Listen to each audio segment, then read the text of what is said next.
एक गांव में माला नाम की एक विधवा बूढ़ी औरत रहा करती थी। माला की एक लौती बेटी थी जिसका कुछ वर्ष पहले ही विवाह हो चुका था और वो अब अपने ससुराल में रहती थी। माला अपने गांव में ही मैगी बेचकर अपना गुजारा करती थी। एक दिन माला अपने ठेले पर मैगी बेच रही थी। तभी उसके गांव का एक व्यक्ति हरीश लाल वहां पर आ गया। कैसी हो अम्मा? ईश्वर की कृपा है बेटा। आजकल देख रहा हूँ तुम्हारे मैगी बहुत कम बिक रहे हैं। हाँ बेटा, बिक्री तो पहले से कम हो गई है, लेकिन इतना जरूर बिक जाता है कि मेरे घर का चूल्हा चौका जल जाता है। अरे अम्मा, क्या चूल्हा चौका? एक बेटी थी, उसकी शादी करके तुमने ससुराल भेज दिया।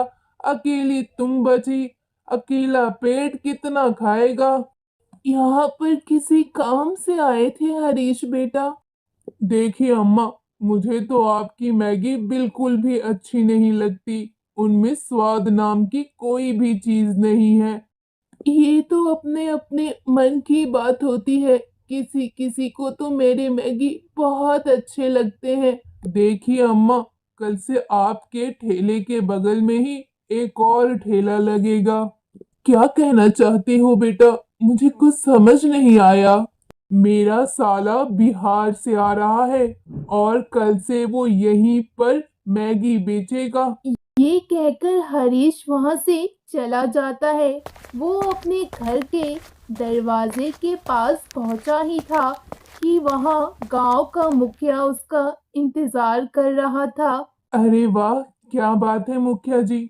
ऐसा क्या खास काम पड़ गया जो आज आप मेरे घर पधारे हैं? तुम्हारी और माला की बातें मैं काफी देर से सुन रहा था। तो आप कहना क्या चाहते हैं मुखिया जी? तुम तो जानते ही हो, हमेशा की तरह मैं तुम्हारा ही साइड लूंगा। लेकिन माला मेरे पास मदद के लिए आई तो मैं उसे मना नहीं कर सकता, क्योंकि 20 सालों से वो वहीं पर अपना ठेला लगा रही है। मुझे मजबूरन तुम्हारे साले मुन्ना को वहां से हटाना पड़ेगा। तो मैं अभी तक नहीं समझ पा रहा हूँ कि आप किसके साइड है, मेरे साइड या उस माला अम्मा के साइड? मैं तो हमेशा तुम्हारे ही साइड हूँ हरीश। मैं तो यहाँ पर बस यही कहने आया हूँ कि हमेशा की तरह चुनाव में इस बार मेरा विशेष तौर पर ध्यान रखना। सारे खर्चे की जिम्मेदारी तुम्हारी है। ये भी कहने की बात है मुखिया जी। आप बेफिक्र रहिए, इस बार चुनाव में मैं आपके साथ खड़ा हूँ। इस बार के इलेक्शन में आप ही जीतिएगा। मुखिया खुशी खुशी वहां से चला गया। अगले दिन मुन्ना माला के बगल में ठेला लगाकर खड़ा हो गया। मुन्ना ने अपना ठेला बहुत ही अच्छे तरीके से सजाया था। एक व्यक्ति मुन्ना के ठेले के पास आया और बोला, अरे भैया, इस ठेले में कौन सा व्यंजन रखा हुआ है? ई ठेला पे मुन्ना के स्टाइल वाला मैगी बा। खइला के बाद मजा आ जाई।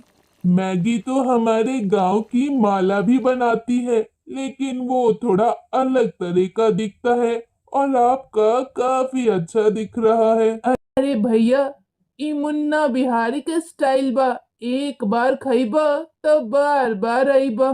भाई तो फिर जल्दी से मुझे भी एक अपने स्पेशल मैगी बना के दे दो। फिर मुन्ना ने अपने स्टाइल में मैगी बनाकर उस व्यक्ति को दिया। मैगी खाने के बाद वो बहुत ही ज्यादा खुश हो जाता है और मुन्ना की मैगी की तारीफ करने लगता है। फिर मुन्ना उस व्यक्ति से कहता है, अरे भाई, अगर हमार मैगी अच्छा लागल तो गांव में जाके सबके बताना और यहाँ मैगी खाने के लिए सबको जरूर भेजना, ना कि बुढ़िया अम्मा के पास भेज देना। ये बात सुनकर वो व्यक्ति वहां से मुस्कुराते हुए चला जाता है। लेकिन अम्मा को ये बात सुनकर अच्छा नहीं लगता है। ये गलत बात है बेटा। माना कि तुम मैगी बहुत ही अच्छा बना रहे हो, लेकिन मेरी मैगी को खराब कहने का तुम्हें कोई अधिकार नहीं है। हम जानते थे तुम बुढ़िया जरूर हमसे लड़ाई करोगी। जीजा जी ने सब कुछ मुझे बता दिया था तुम्हारे बारे में। बेटा, मैं तुमसे लड़ाई नहीं कर रही। तुम गांव में सबसे अपनी मैगी की तारीफ कर रहे हो और मेरे मैगी की बुराई कर रहे हो। ये तो अच्छी बात नहीं है। हम तो ऐसे ही आपकी और आपकी मैगी की बुराई करेंगे। आपको जो करना है कर लो।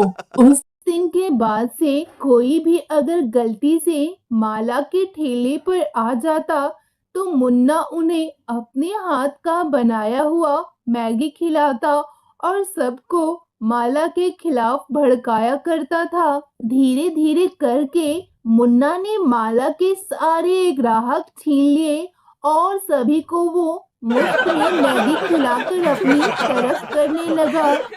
लता मजबूरी में गांव की मुखिया के पास मदद मांगने के लिए चली गई। क्या बात है माला जी, आज आपको गांव के मुखिया की याद कैसे आ गई?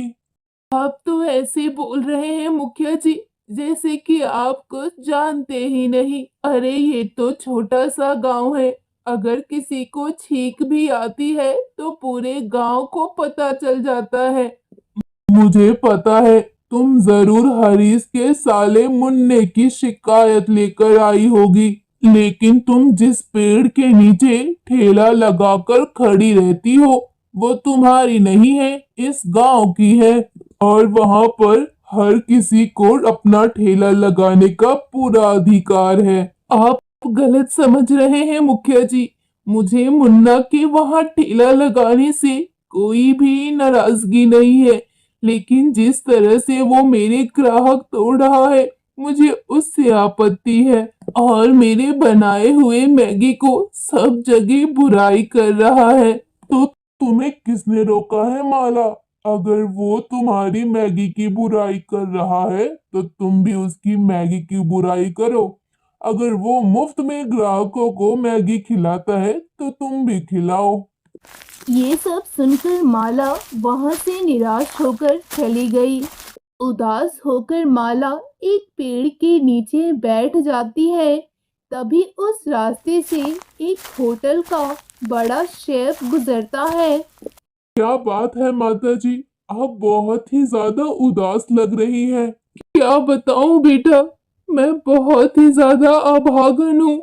मैं अपना घर चलाने के लिए गांव में मैगी का ठेला लगाती हूँ, लेकिन उसी ठेले के बगल में एक मुन्ना नाम का लड़का भी अपना ठेला लगाता है और वो सबसे मेरी मैगी की बुराई करता है।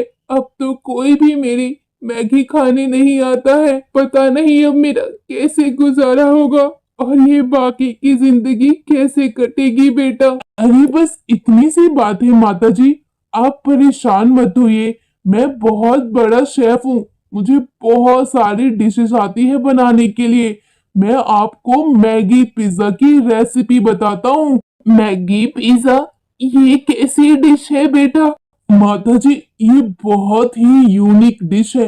अगर आप इसे बनाकर अपने ठेले पर बेचेंगी तो बहुत लोग खाने आएंगे और बहुत ही फेमस हो जाएगा आपका मैगी पिज्जा।